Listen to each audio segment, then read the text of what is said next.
Trading options could be an exciting way to make money. It really is. But it's really important that you got to remember that there are risks involved and you got to protect your investment and you got to maximize your profits. So it's really essential that you create a trading plan before you start trading. And we're going to talk about that. First, what's options trading? So if you just stumbled across this video, before we talk about trading plans, let's talk about what options trading is. And it's quite simple. An option is actually just a contract, and it gives the buyer the right, but not the obligation, to buy or sell an underlying asset, usually a stock, at a set price on or before a certain date, called the expiration date. The buyer pays a premium for this right in exchange for the potential of making a profit should their position move in their favor. Now, there's also sellers of options, and they get the premium. That's another video. And it's really important to note that there are a bunch of different option strategies that are available.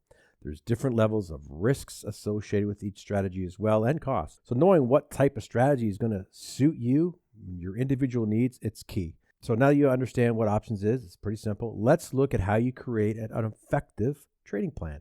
The first thing you got to do is analyze your risk tolerance and analyze your goals. And as with any type of investing, any type of trading, you got to assess those. Are you looking for long-term gains? Are you looking for short-term wins? Knowing your objectives then helps you focus on strategies that can help you reach them. Knowing what your tolerance is to risk can help you choose the next item, the option strategy you're going to trade. As with anything out there, having a goal in mind, it's going to lead you to the right approach to take. So we got to select our strategies, set our limits. So it's important that you choose one that fits your risk tolerance level, your account size, the type of account that you have. So if you're just getting started, you might just want to go with simple strategies like buying calls or puts.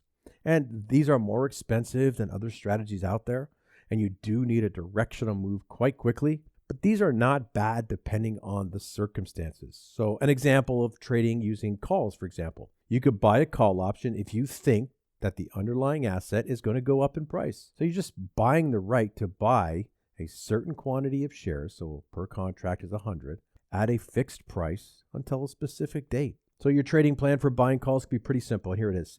A valid setup. That could be just they pull back to a moving average and you see a reversal taking place. You then check the open interest. So your rule could be that you need to see 25 times the open interest per contract that you're going to trade. Targets. You may be targeting 100% return and you're willing to take 50% loss on the capital you're risking. So a 0.5 R loss. You need a holding time. And this is going to affect the expiration date that you choose. So you may think that the move will take 10 days. So you choose expiration dates that are 20 to 40 days out. Strike price. At NetPicks, we generally look at buying strikes that are 1 to 2 in the money. And this is going to help offset the effects of time decay, especially when you're trading calls and puts. So let's pretend that you're bullish on Roblox and had a pullback and it was trading at $35.38. So we look at one strike in the money. So we look at the $35 strike price. It's 28 days out. Looking at the open interest at over 5,000 contracts, with our rule, we could trade up to 200 contracts. The cost of the trade, we'd like to choose the mid price of the bid ask.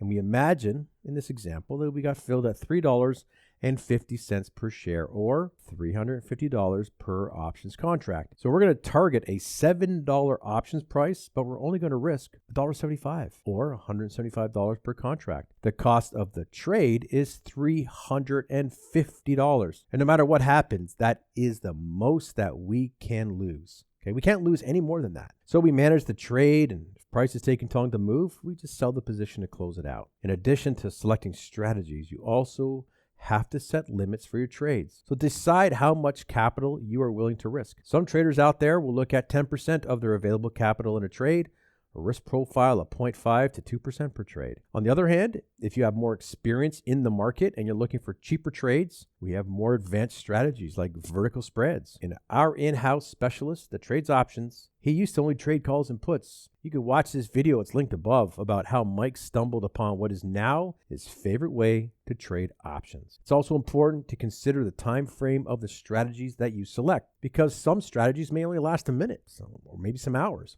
Others can last days or weeks. So overall, it just depends on what your goals are for your trading. You have to understand the mechanics of options trading. Now, stocks and options, they're just financial instruments used for investing or income producing, but there's some key differences between them. So, the most obvious difference is that with stocks, you actually own shares in a company or partial ownership, depends. While options, you're just buying or selling contracts that gives you the right, but not the obligation to buy or sell shares of a certain asset at a certain price on or before a certain date. So this means like with stocks, you actually possess them. With options, generally, you don't necessarily have the shares in hand after making your trade, unless you're selling covered strategies, and that's where you're going to own the shares. But you have to understand, depending on your strategy, that the longer you sit in the trade, the less worth your position has. So as you approach expiration, that time decay speeds up.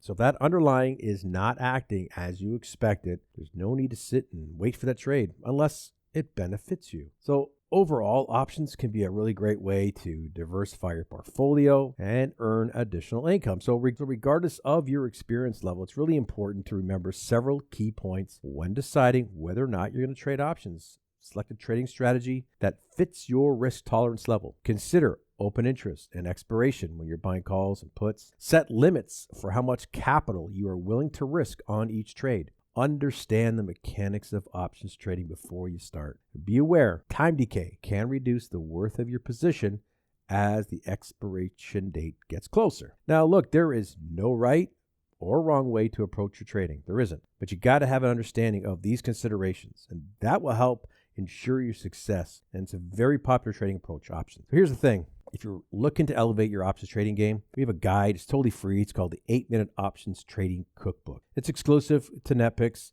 and we're going to talk about some strategies that will help you generate income in about 8 minutes a day. You're going to discover our favorite strategies for options trading, especially this one that helps you win 5 different ways on every single trade. So look, it's a free guide. The link is to the left or it's below in the description. It's the 8-Minute Options Trading Cookbook. Download it. We'll talk to you soon.